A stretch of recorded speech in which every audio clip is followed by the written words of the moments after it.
Hi, everyone. I would love to introduce you to our next session. We'll be hearing from J.R. Rahn. J.R. is a former Silicon Valley tech executive who realized that transformational solutions to mental illness and addiction might lie in psychedelic medicines. J.R. spent 2 years researching and began personally investing in psychedelic research through his own investment company. J.R. then partnered with drug development veteran Stephen Hurst to start MindMed in 2019. And before all this, J.R. worked in market expansion and operations at Uber. So thank you very much for being here today, J.R. Thank you for having me. Listen, how does that happen? How do we go from Silicon Valley and hop into the psychedelic industry? It doesn't seem like a natural path. Yeah, it's a common question. Well, to be honest, it starts with a bit of a personal journey. I was in the midst of Silicon Valley and startup culture and dealing with addiction and depression issues. And ultimately, I found these substances to be helpful through self-medication. But that didn't necessarily mean that everyone in the world would be able to access them. And so what I saw when I was in Silicon Valley was we were on the verge of putting a lot of people out of work. A lot of my friends were working on technologies that were going to automate a lot of people's jobs. And I think there was a McKinsey report that came out and said 800 million people were going to lose their jobs due to AI and automation by 2030. And the bottom end of that, I think, was around 300 million globally. But still, very, very big numbers. And now if we sort of fast forward to present day, I think in the month of April in America, we lost something like 30 million jobs, due to a really connected pandemic that has taken the world by storm. And so what I saw with all this potential job loss was that we were on the verge of a very big existential crisis, and people were going to be, their rates of addiction and incidents of mental health were going to skyrocket when people lose their job. And so I think that is now more relevant than ever.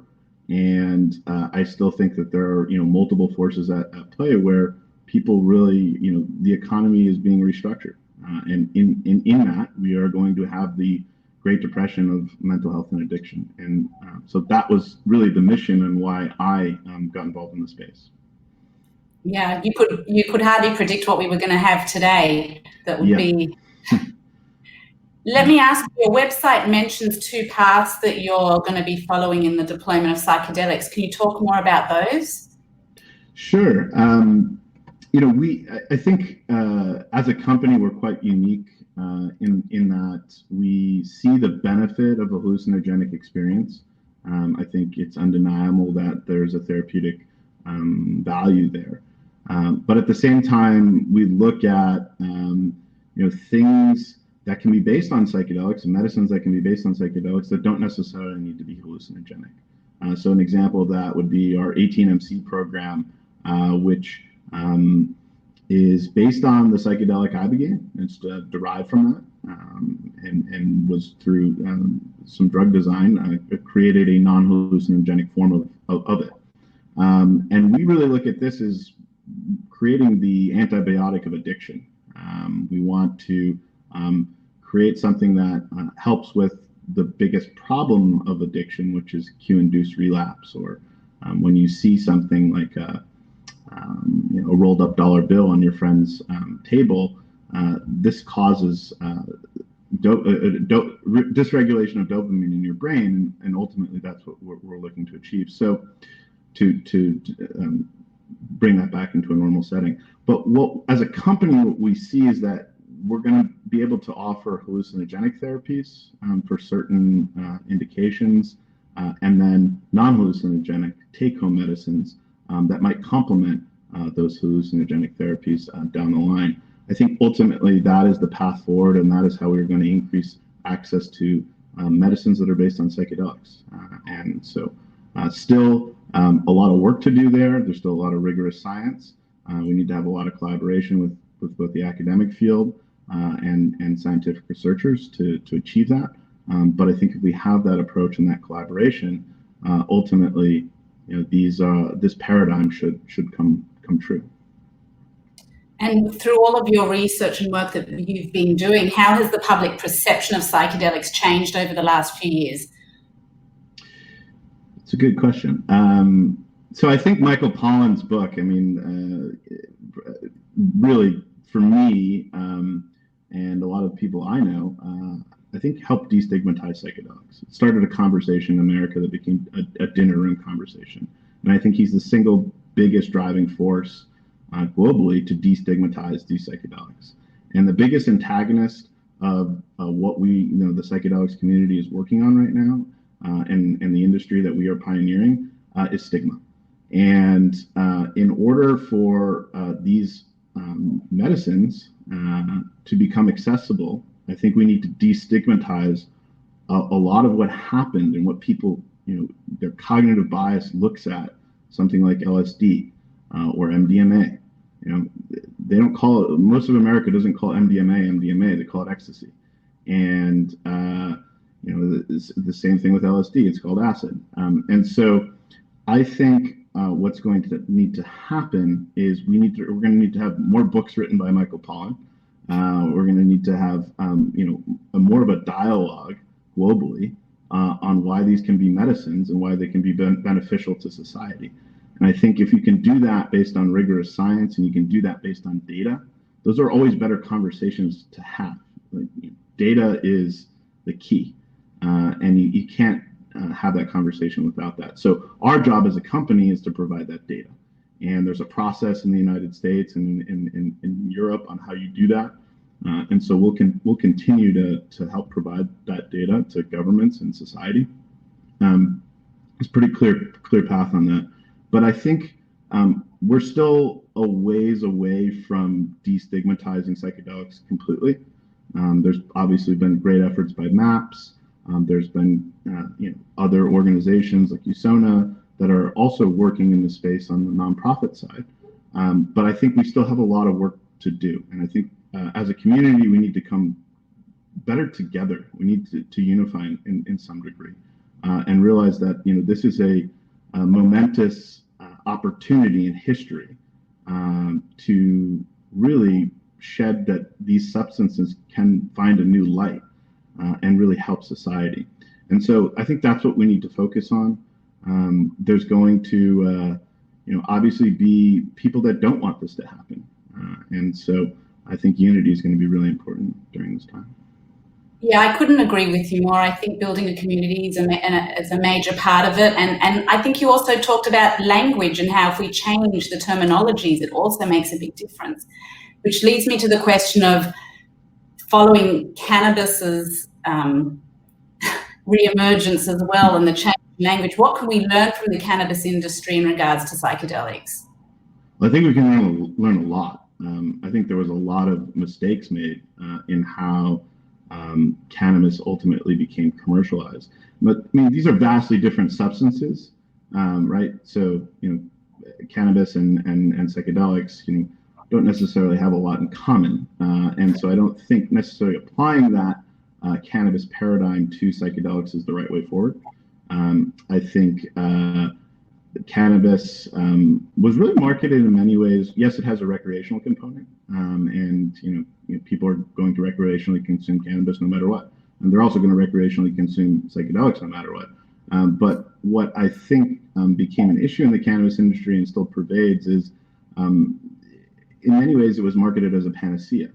My grandfather, for example, buys CBD off the internet because he read an article that it's a cure for Alzheimer's. And he gives it to my grandmother in a nursing home. I find that just sad because there is no data, or in a phase 3 clinical trial that has proven that CBD is an effective cure for or treatment for Alzheimer's. But because of the industry that hasn't necessarily self-regulated or gone through government regulation, it has created a scenario where people are really kind of in many ways selling snake oil, and I would hate to see that happen in the psychedelic space.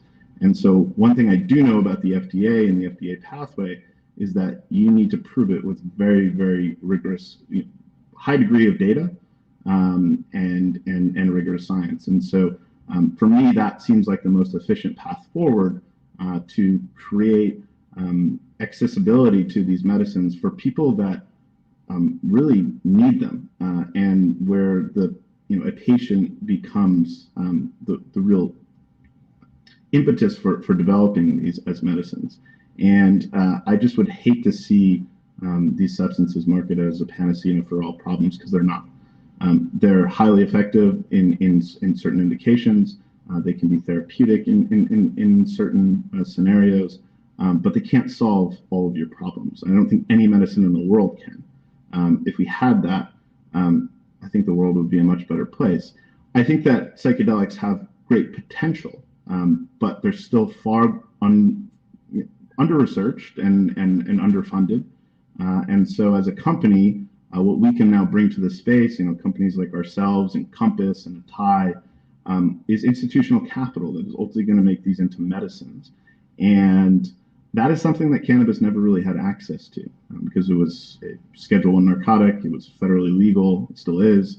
And I think if we develop these through an FDA pathway that allows them to be federally regulated, I think we'll have access to larger amounts of institutional capital that is going to find innovative new solutions that are based on psychedelics. It doesn't necessarily, just because there are known therapeutic benefits to these substances, doesn't mean we haven't discovered, that we can't discover and will discover new ones.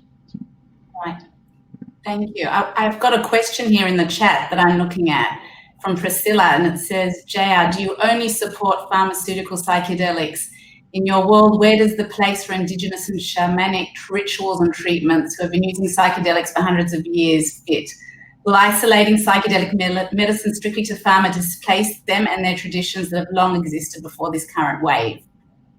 It's an amazing question, and I have deep respect for the shamanic ceremonies and people that are actually practicing those psychedelics in that manner. I think the misconception comes that can there only be one way? I think there's going to be multiple paths on how humans will consume psychedelics. Humans, don't always follow any rule. I'm most focused on developing these medicines for people that might not have access to a shaman, might not believe in those principles. And I want to make them accessible. And I think that by allowing doctors to prescribe them, we can make them more accessible. And I think people will actually be able to benefit from them. At the same time, I deeply value those communities, and I understand that their need to effectively operate the way that they want to operate. And so, the medicine man or the shaman was one of the most, is the most respected person in the community. Going back hundreds, thousands of years. And so in many ways, I would say that doctors are highly respected people in modern society. When you have a problem, you go to a doctor. I can't say that all of our leaders necessarily respect the advice of doctors at certain times, especially during this crisis. But I think I like to listen to rational and reason, and to me, it just makes the most sense going through the FDA pathway. That shouldn't stop other groups from doing what they feel is best for them. This is just my mission, and I'm addressing mental health and addiction, and those are very difficult problems that I believe need medical supervision.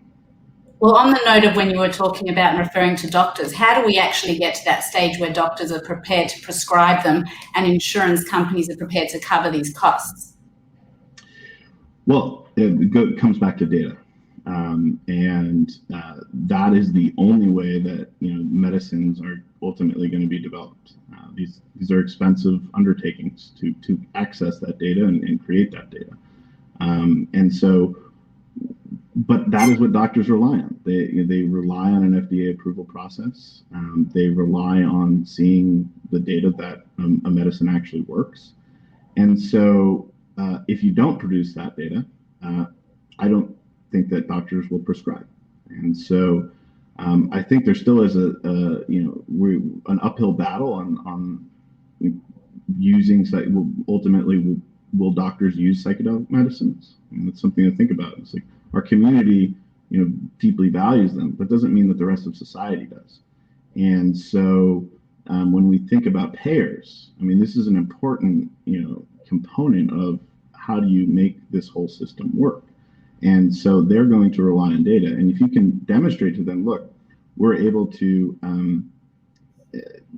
get somebody off opioids, and that person no longer is going to have an addiction, but they're also not going to be dragging down your entire insurance pool. These are things that motivate people, and so I think we'll have to prove it with data. Okay. I just wanted to understand, though, from a business model perspective, how it becomes a money-making venture if it's not a medication that people need to take for long-term, or is it something? Is it a long-term medication like an SSRI, or is it? How do you make money from a few doses?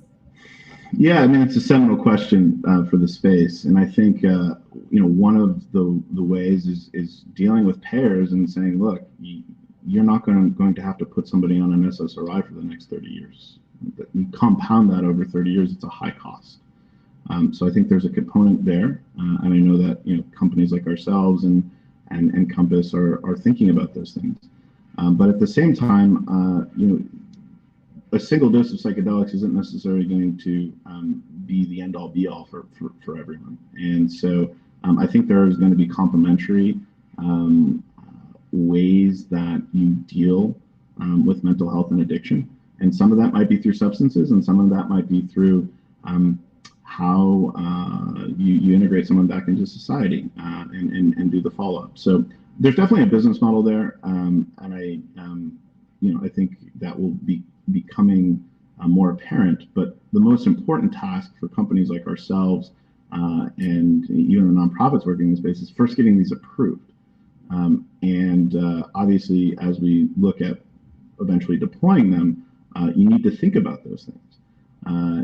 Deploying a medicine is an expensive process. It's not an easy undertaking, and hundreds of millions of dollars are going to have to be spent by companies and nonprofits to ultimately deploy those medicines for the entire industry and community. Who do you envision being the end provider of psychedelics as medicines?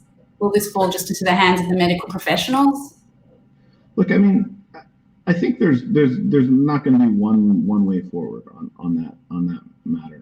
I think there's people that are going to want to go and be in a fancy clinic somewhere, but that doesn't necessarily make them accessible, does it? And so I think one day there will be multiple modalities on how these drugs are ultimately deployed to society. But I think one of the topics that is less talked about is, how are we going to make these accessible for minority populations that, frankly, might not have access to just basic healthcare. And so I think these are the things that we should be talking about as a community, and what we're going to be doing to ensure that all folks have access to these psychedelics. Because, my personal belief is people should not be turned down for a certain treatment. That is fundamentally wrong. And I think there's a broader discussion that we need to have as a community, and I look forward to having that with other folks, other companies, and the other nonprofits in the space. We need an open dialogue here. How do we educate the greater community? And I'm not talking about the 1,100 people that are online at the moment, but the people that don't know anything about it. How do we get it out there? People are generally scared of something new. Have you guys thought that process through, and what action? Well, look, we're not going to do it alone. I can tell you that. It comes back to my point that there needs to be unity in this space. I mean, I think there's a lot of different viewpoints and different ways and approaches, but ultimately there needs to be some sort of linking factor on how we do destigmatize psychedelics, because stigma is the biggest existential threat to what we are working on, undeniable. And if we let it get away from us, it will stop everything we are doing. And so, yeah, we need to have more dinner room conversations around psychedelics and how they can be great medicines. But I think in order to really prove to society that they can be helpful, you're going to need the data. And so I'm in the data gathering phase of our business. And I think most of the folks that are in this space are right now. We'll get to the, how we deploy these. But, these are non-traditional medicines, right? And I think we're going to have to really take a traditional approach to deploying them. Otherwise, stigma is going to creep up on us, and so that's something I worry about. What substances are you currently working on that will potentially aid in mental illness? So we have both our paradigm is that we're going to work on hallucinogenic medicines and we're going to work on non-hallucinogenic medicines. The stuff that we're working on so far is non-hallucinogenic. So we are working on 18MC, which is a derivative of ibogaine, and we announced, I believe 2 weeks ago, our microdosing program is now advancing in the Netherlands, and so we're working with Dr. Kim Krupiers, who I believe is up next. And we're looking at microdosing of LSD for adult ADHD. I think there's a lot of very interesting anecdotal evidence that it could help increase focus or be an alternative to stimulant-based medicines that are quite prevalent in America. So those are our two current programs right now. We are obviously evaluating other opportunities and other things that we want to add to the pipeline. So stay tuned. Can you tell me about current medications available for your addressable markets and why they're not effective? Sure. The stimulant-based medicines for adult ADHD. I'm a child of the ADHD diagnosis. When I was 13, my parents brought me into a psychiatrist's office, and they said he has lots of scattered thoughts and lots of energy, and so sent me home with a bottle of Ritalin, which then turned into a bottle of Concerta, which turned into Adderall XR, and ultimately what I think is that these substances, these stimulants, created potential forms of addiction in me, and so I think if people are willing to send kids home with the equivalent of a bottle of methamphetamine, it's effectively the same thing. I think as we try to destigmatize psychedelics, for example, in our microdosing adult ADHD program, my whole generation wants to get off those stimulants. They are terrible for you. They have terrible side effects in terms of sleeping and causing anxiety. So I think there's going to be an opening for companies like ours to find innovative solutions and look at these potential illnesses in a more holistic manner. There's a lot of focus right now, I think, in traditional Western medicine that you just focus on ADHD. Well, a lot of people that have ADHD also have anxiety, and a lot of people that have anxiety have depression. And so right now we just treat them one by one, and I think we're going to start looking at them much more holistically. I was actually talking about that with Dr. Kim earlier today, and so we were kind of just brainstorming a little bit there.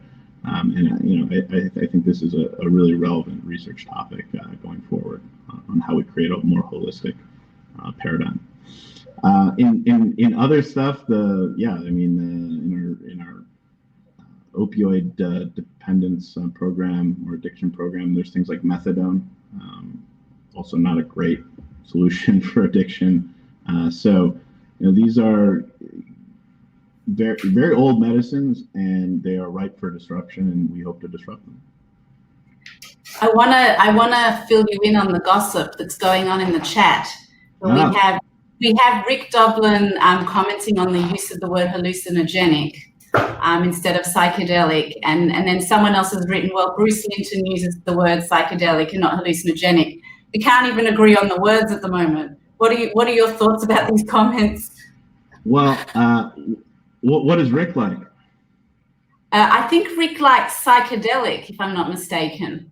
Fair enough. It carries a lot of emotional. The word hallucinogenic carries a lot of emotional baggage for people. Someone commented, but what did Rick say?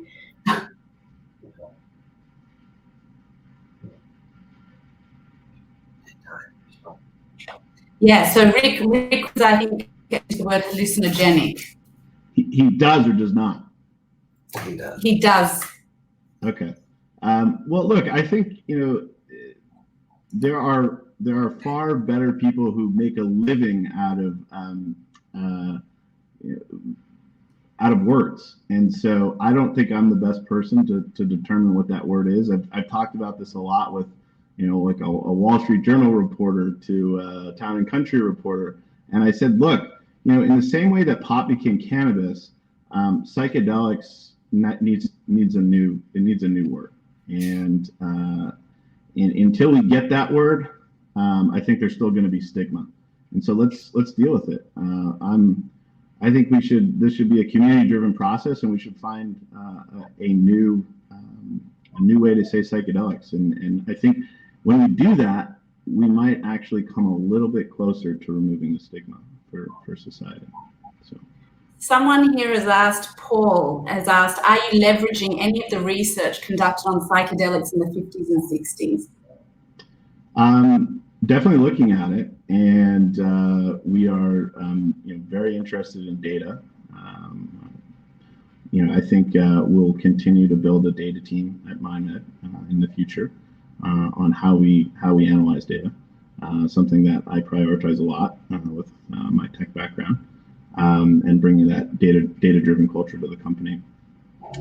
We are really happy to have a collaboration with the University of Hospital Basel and leveraging their research that they've done with Dr. Matthias Lichtke, one of the leading researchers in the psychedelic space.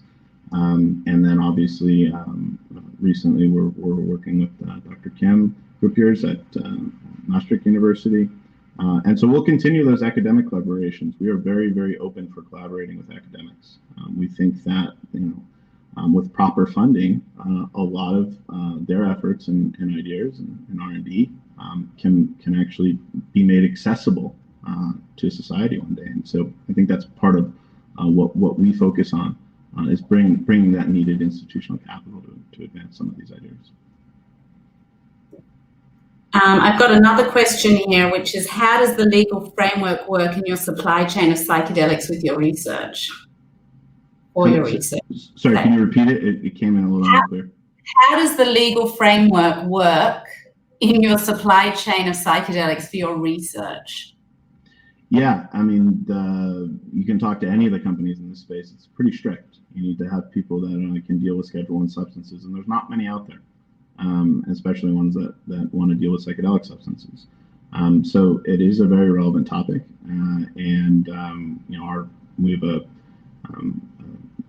really good team on this. Our Gene Bonnell, who's our EVP of Global Quality and Manufacturing, our CMC, has been doing this for many years in the pharmaceutical industry, but also has helped out some of the nonprofits as well in the space in dealing with supply chain issues. So we're very excited to have her on board, and our COO Carol Nast as well. These people have been dealing with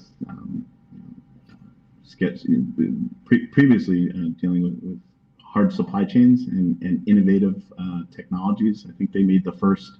I think Carol was part of the team. A lot of our team created the first legal bong ever.